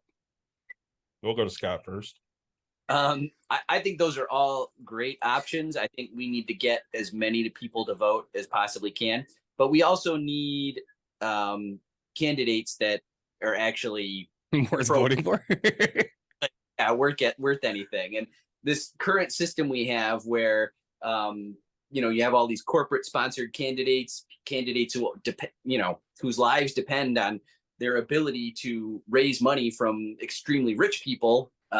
It's a bad system, and having all this money in the system is bad. And what I really think is we need a new working class party to really represent the people, because I don't think either party does a good job at that. I don't think voting blue will get that. It's just in my entire life of seeing what the Democrats are capable of when they're in power, they don't fight for the things that the working class needs because they're too scared of losing their big money donors. So, you know, it's more than just election day. There's so much more that needs to change. I think you could even look at like Great Britain as a whole, like when, what was it, early to mid 1800s, when the House of Commons became, you know, the more powerful area in Parliament. And it's not like the House of Commons now is the House of the Common People. It's literally like our representatives and senators. It's literally just a whole lot of money still making the decision. It just happened to be at the front end of the Industrial Revolution. They gained enough power to flip, but now they're still where we're at. And I think it's just, and I mean, we talk a lot about education and stuff like that. I mean, like, I've always been like, people have the ability to research and learn whatever they want. So I don't like calling them uneducated. Uneducated almost means like you don't even have the option for it. I always call it undereducated because people aren't taking the time to learn sometimes what they need to learn to make an informed decision. Well, I think one of the things Pennsylvania is doing is great because they're registering people. Mm-hmm. And Republicans are against that. And I heard a quote the other day. Somebody had said to somebody, upper in the Republican Party, let's say 20 years ago, wouldn't it be great if everybody voted? And his answer was no. The more people that vote, the less chance we have to win. I think you saw that in my post. I think I did see that in Scott's post. I knew I saw it somewhere. Scott, you can do better justice than me. Go ahead. Yeah, that was a Republican. I forget his name, Paul, something or other. But yeah, the Republican Party knows that the more people who vote, the harder it is for them to stay in power. So that's one of the main reasons we see so much of this canard about voter fraud, where we need to stop people from voting more than once and doing all this voter fraud. But voter fraud, in-person voter fraud, almost never happens. It's like 33 cases out of 1 billion, I think, is what one study said. It's an incredibly inefficient way to try to throw an election. Imagine if I tried to do that. I was gonna go on a voting spree, and I was gonna on election day, just vote as many times as I could. How many times was I have to do that? Like 6, 12? Like, that's not enough to throw an election. And every time you do that, you're risking a $5,000 fine and like a year in prison or something. So totally inefficient. It's just all this stuff about voter fraud is a way of suppressing the vote. That's you look at everything with the election in 2020, everything that's come out of it that's been like miscounts have always been miscounts on the part of the Republicans. Like, it's not Biden and his supporters who are getting in jail for trying to, or getting in trouble for trying to,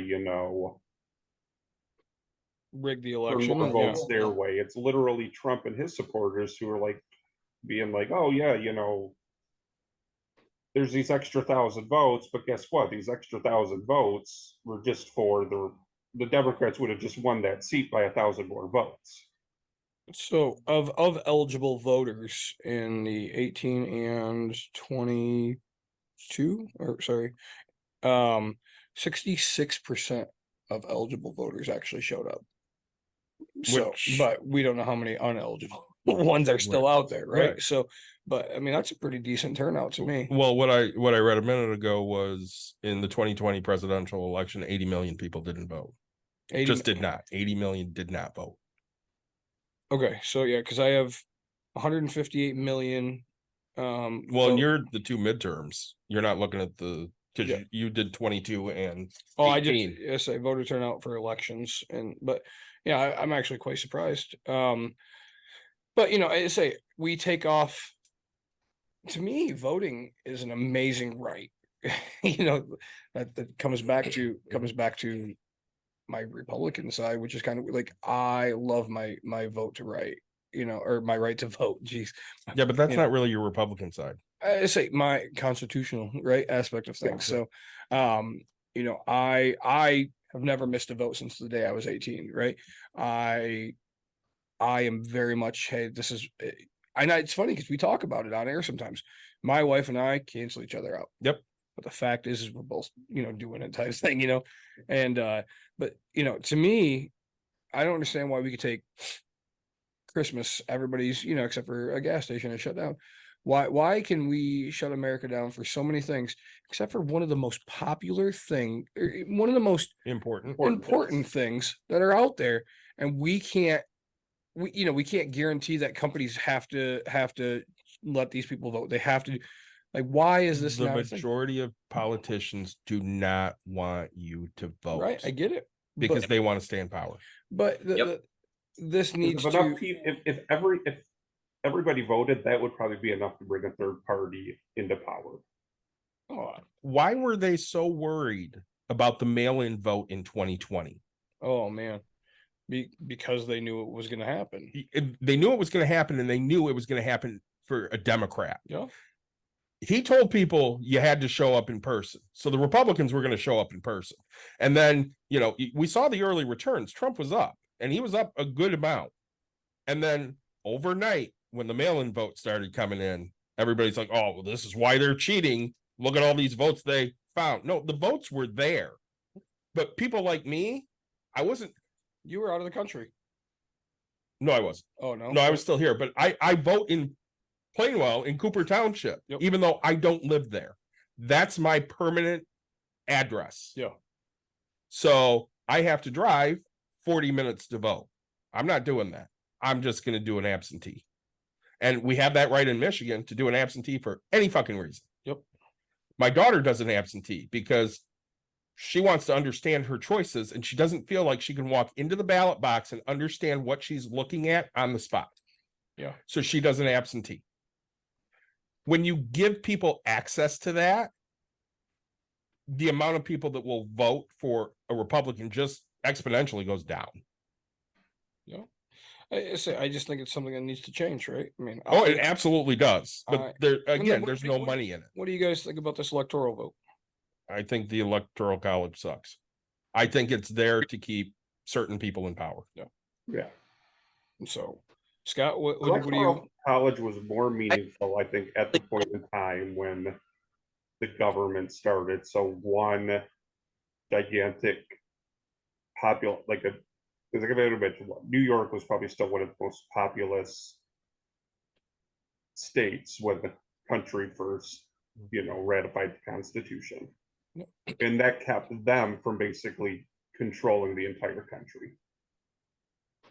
Scott? This is a misnomer that people say a lot, is that if every vote counted the same, then LA and New York would make all the decisions for us. And it's just not true, because if every vote counted equally, every vote in Idaho would count just as much as every New Yorker and Californian's vote.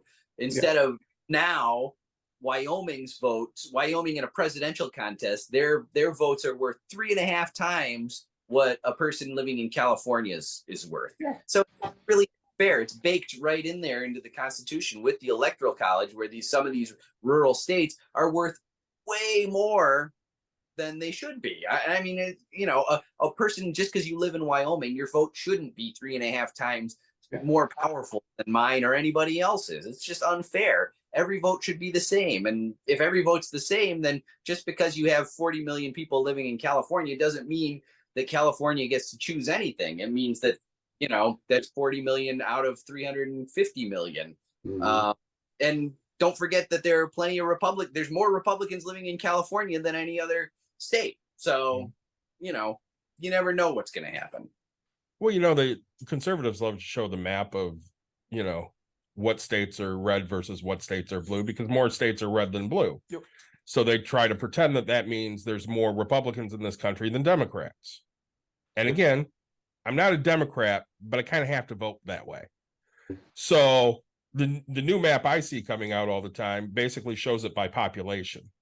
And 60-ish% of the country is blue, because that's where the fucking people live. Yeah. 15 people live in Wyoming. I think you're giving it a little credit.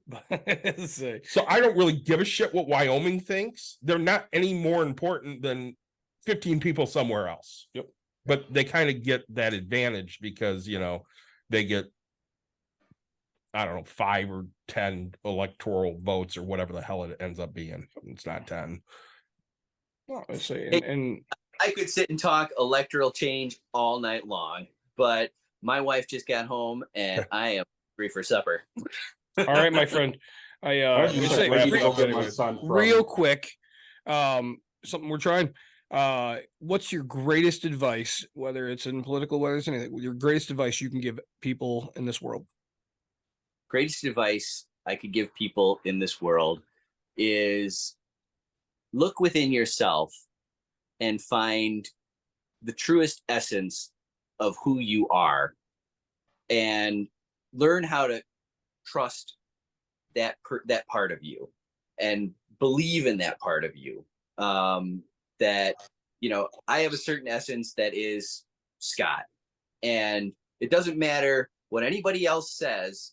They can't, they don't have an impact on the essence of me. I don't know. This is all sounding very woo-woo, but I say, learn who you are on the inside and trust it and lean into it, and don't let others keep you from being yourself. That's great advice. I think it's awesome advice. If you're gonna ask that around, I'm just gonna be like, that right there ended with a mic drop, and we all just need to like walk away. So, as always, guys, like, subscribe, share, tell your friends, tell your family. Big shout out to Gatorade and Sparkling Ice. We'll have that as sponsors soon. Someday. Thanks so much for joining us. You guys take care. Yeah, we'll be back with you guys next week. Scott, thank you so much. I'm gonna get this posted very soon. I had a blast.